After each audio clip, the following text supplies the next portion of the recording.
అలా ఈ ఆయని సబ్జెక్ట్ని గోదావరి జిల్లాలో ఆ నీళ్ళ ట్యాంకులు ఎన్ని ఖర్చు పెట్టారు, ఎలా తీశారు, ఆ టైంలో మేము కూడా అక్కడే ఉన్నాము.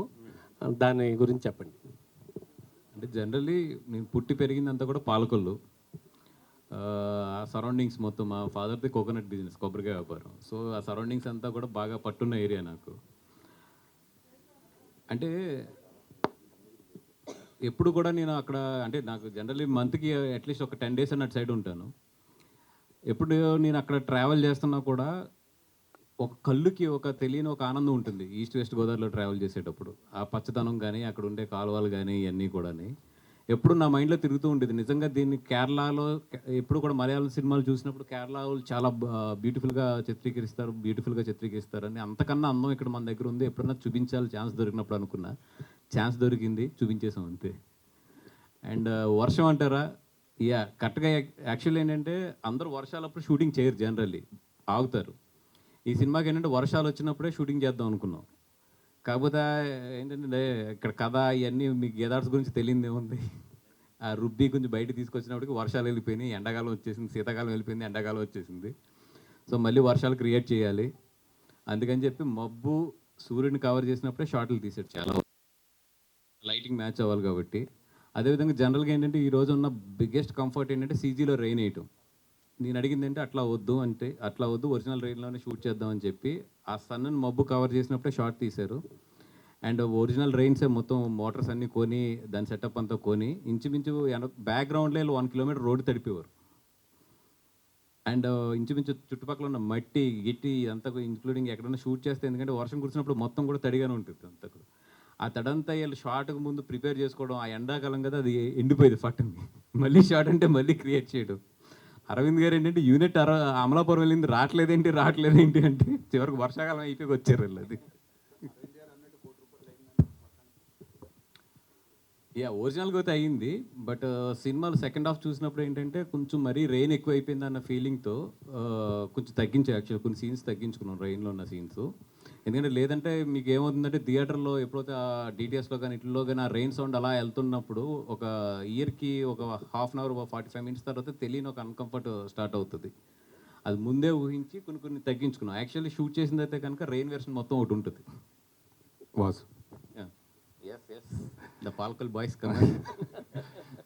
గోదావరి జిల్లాలో పుట్టిన వ్యక్తిగా మీకు గోదావరి జిల్లాలో పుట్టిన దర్శకుడు కథ చెప్తే ఆటోమేటిక్గా మనకి కనెక్ట్ అయిపోద్ది, బాగా ఈజీగా కనెక్ట్ అయిపోద్ది, అంటే ఆ ప్రాంతానికి సంబంధించి కాబట్టి. సో ఇది ఈ ప్రాంతం కాకుండా మిగతా ప్రాంతాలు కూడా బాగా నచ్చుతుంది అనే అంశంతో ఏ అంశం నచ్చి మీరు ఈ సినిమా కథ యాక్సెప్ట్ చేశారంటే? ఫస్ట్ ఆఫ్ ఆల్ సురేష్ గారు, మీరు ఇంత ఫార్మల్గా ఇంత నీట్ క్వశ్చన్స్ అడిగితే మీకంటూ ఒక ఇమేజ్ ఉంది జనాల్లో, దయించి దాన్ని పాడు చేయకండి. మీ మీద మాకు ఒక ఎక్స్పెక్టేషన్స్ ఉన్నాయి. నెక్స్ట్ వస్తా. ఇప్పుడు ఇందాక ఎవరో నాకు చెప్తున్నారు లోపలికి వచ్చినప్పుడు, ఏమండి సురేష్ గారిని పిలిస్తే ఛాంబర్లో మీకు ఫోన్లు వస్తాయని చెప్పి, ఫోన్ తర్వాత పబ్లిసిటీ వస్తుంది, ముందు రమ్మని చెప్పింది. థ్యాంక్ యూ నువ్వు ఎట్లా కొన్ని క్వశ్చన్స్ అడిగితే ఓకే, నెక్స్ట్ వస్తాను, దానికి తర్వాత వస్తాను. ఫస్ట్ దీనికి సమాధానం చెప్పండి. అంటే మనం కనెక్ట్ అవుతాం కదా, మనం రియల్ లైఫ్లో మనం ఏం జరిగినా ఏది ఉన్నా అన్ని చూసుంటాము. అది చెప్పేటికి అంతలా గంటన్నర సేపు నవ్వి మళ్ళీ గ్యాప్ ఇచ్చి మళ్ళీ చేసే సినిమా చేసే, అందుకోసం అడిగా. సురేష్ గారు, ఇప్పుడు నేను పుట్టినప్పుడు వచ్చారు మీరు ఇండస్ట్రీకి. మీరు సంతోషం మ్యాగజైన్ స్టార్ట్ చేసినప్పుడు నేను స్కూల్కి వెళ్తూ ఉండేవాడిని. అక్కడ గీత ఆర్ట్స్లో కథ లేకుండా ఓన్లీ కామెడీ మీద తీసిన నేను ఎంత చెప్తే మాత్రం మీరు నమ్మేస్తారు. అది అరవింద్ గారు ఒప్పుకుంటాడు ఫస్ట్ అయినా, అసలు ఒప్పుకోరు. దీంట్లో అంటే మేము ఇంకా రివీల్ చేయలేదు, ఫర్దర్గా రివీల్ చేయబోయేది అంటే వినోద్ కుమార్ గారు. ఓకే, అది సర్ప్రైజ్ ఫ్యాక్టర్. అది వినోద్ కుమార్ గారు ఒక ఫాదర్ క్యారెక్టర్ చేశారు ఈ సినిమాలోని. అంటే మనం చాలామంది ఇళ్లల్లో అంటే కథకి సంబంధించిన మెయిన్ పాయింట్ అది నేను రివీల్ చేయకూడదు, కానీ 100% ఆయనతో వెళ్ళి క్లైమాక్స్ లాస్ట్ 15 minutes ఏదైతే ఉందో, నేను ఎంత నవ్వినా కూడా last 15 minutes is my favourite part in the film. ఈ సినిమాలో ఆటగాడు ఎవరు?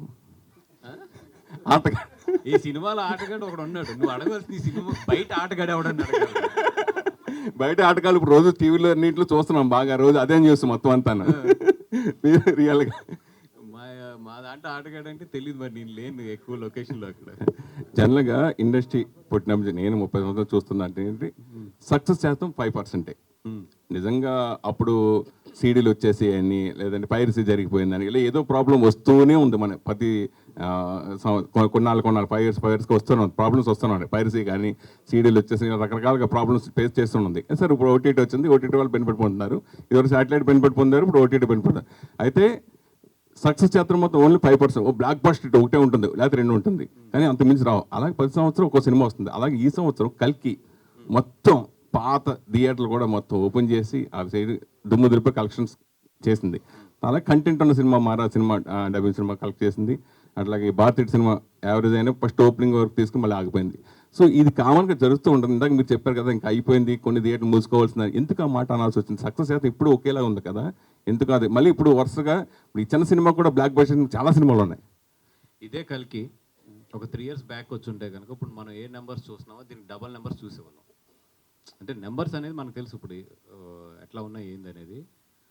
అంటే కల్కి దాని కెపాసిటీ ఏంటో థియేటర్స్లోని స్టిల్ ఈరోజు ఒక 30% పీపుల్ ఏంటంటే ఇంకా అది ఓటీటీకి వస్తుంది కదా అక్కడ చూద్దాం అని చెప్పి ఇంకా సినిమా చూడకుండా ఇంట్లో కూర్చున్న వాళ్ళు ఉన్నారు. ఇదివరకు అలా ఉండేది కాదు. నిజంగా అంత పెద్ద సినిమా అంత పెద్ద హిట్ అయితే బాహుబలి 1 ఆ 2 టైంలోని నెక్స్ట్ అసలు మాకు 3-4 weeks థియేటర్ ఫుల్ అయిపోయిన రోజులు ఉన్నాయి.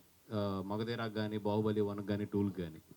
ఇప్పుడు మరి కల్కి అంత పెద్ద హిట్ అంత బాగుంది, కానీ స్టిల్ దానికి రావాల్సిన ఇన్కమ్ అయితే రాలేదనేది నా ఒపీనియన్. దానికి ఏంటంటే వాట్ ఎవర్ నేను చెప్పాను ఇందాక, థియేటర్స్కి జనాలు తగ్గుతున్నారు అనేది చెప్పాను. అట్లాగే అది రెండోది చూస్తే ఇప్పుడు కల్కి లాంటి సినిమా 2 yearsకో 3 yearsకో వస్తుంది. ఇప్పుడు మాకు నిజంగా చూస్తే డిసెంబర్ నుంచి మొన్న కల్కి వచ్చే వరకు కూడా ఫస్ట్ టైం ఎగ్జిబిటర్స్, పెద్ద ఎగ్జిబిటర్స్ నేను చెప్పేది ఎక్కడో చిన్న చిన్న ఎగ్జిబిటర్స్ కాదు, కరెంటు బిల్లు కట్టలేని సిచ్యువేషన్లో వెళ్ళిపోయారు వాళ్ళు.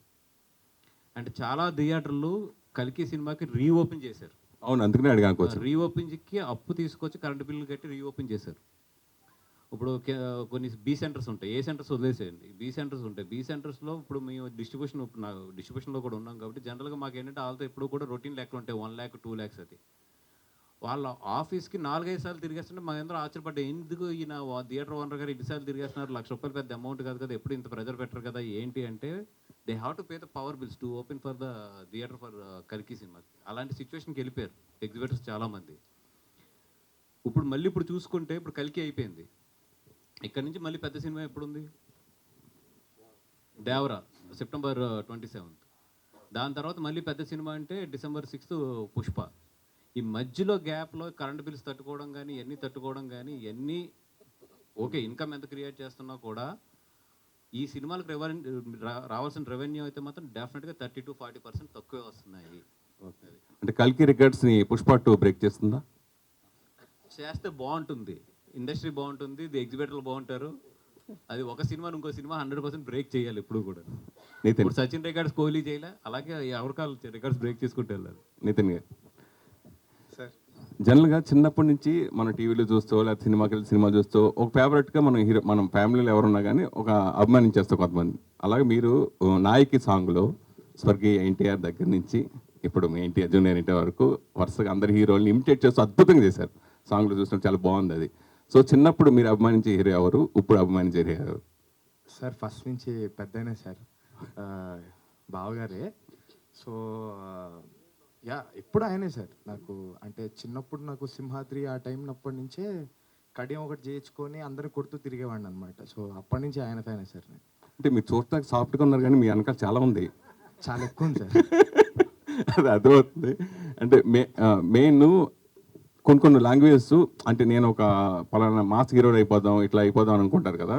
మ్యాట్ సినిమా జరుగుతున్నప్పుడు ఆ సినిమా సక్సెస్ అవుతుంది నమ్మకం ఉండి కూడా ఈ సినిమా ఒప్పుకోవడానికి మెయిన్ రీజన్ ఏంటి? అలాగే ఈ లాంగ్వేజ్ కొన్ని లాంగ్వేజ్ రాయలసీమ హీరోగా కొంచెం ఆ ప్రాంతం కథ అయితే కనుక దాని మాడ్యులేషన్ వేరేగా ఉంటుంది, తెలంగాణ వేరేగా ఉంటుంది, గోదావరి వేరే, ఇట్లా దీనికోసం మీరు ప్రత్యేక తీసుకున్న జాగ్రత్తలు ఏంటి?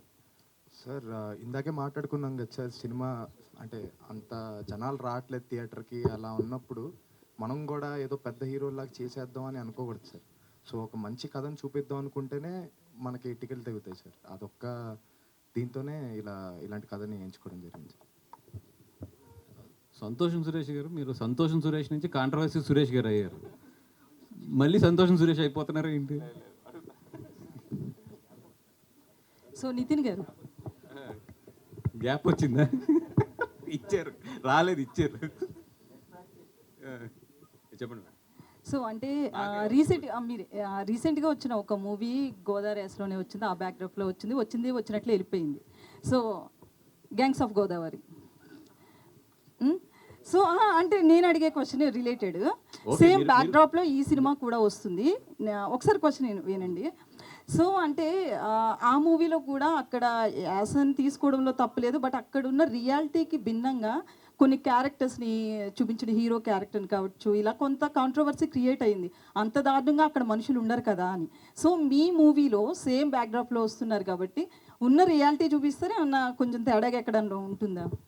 జస్ట్ ఇది ఒక చిన్న ముగ్గురు కుర్రోళ్ళు. ఇప్పుడు మన లైఫ్లో మనకి చాలామంది ఫ్రెండ్స్ ఉంటారు. బట్ ఒక్కొక్క ఫ్రెండ్స్ ఎట్లా ఉంటారంటే వాళ్ళతో మనకు చాలా ఇబ్బంది ఉంటుంది, మనల్ని ఏడిపిస్తూ ఉంటారు, మనల్ని కామెంట్ చేస్తుంటారు, మనల్ని కొడుతూ ఉంటారు. అయినా కూడా వాళ్ళ ఫ్రెండ్స్ ఎప్పుడు ఉన్నాయి.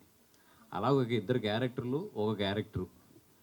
జస్ట్ నా కాలేజ్ డేస్లో కానీ మా స్కూల్ డేస్లో కానీ ఫ్రెండ్స్ అందరం కూర్చుని ఎంత అల్లరి చేసుకునే వాళ్ళం. అల్లరి ఈ సినిమా తప్పితే దీన్ని పెద్ద ఎక్కువ క్యాలిక్యులేషన్లో పెద్ద ఇంత తీసి చేయలేదు. దానికి నాకు తెలిసిన తను పుట్టి పెరిగిన ఊరు అమలాపురం. వాళ్ళ ఫ్రెండ్స్ మధ్యలో సిచ్యువేషన్ తీసుకుని ఒక నీట్గా కట్ చేశాడు అంతే. అంటే ఆ డైరెక్టర్ కూడా మాది అదే జిల్లా అని ప్రతి ప్రెస్ మీట్లో చెప్తూనే ఉన్నాడు. ఒక్క నిమిషం అండి, ఇది ఆయ సినిమా ప్రెస్ మీట్. మీరు ఆయ సినిమా గురించి ఎంత మాట్లాడండి, నేను చెప్తాను. మూవీ రిలీజ్ అయ్యాక మీరు మళ్ళీ దొరకరు కదా అడుగుదామంటే. అసలు మీరు అడిగే సినిమాకి నాకు ఎటువంటి నేను దాని గురించి మా కామెంట్ చేయడానికి అసలు ఆ సినిమాకి ఈ సినిమాకి ఎట్టి పరిస్థితుల్లో కూడా లింక్ లేదు. అండ్ రెండోది ఒక స్టేజ్ మీద ఉన్నప్పుడు ఇంకో సినిమా గురించి కామెంట్ చేయడం నేను అసలు ఇష్టపడను first. So I don't want go in to those details. Okay.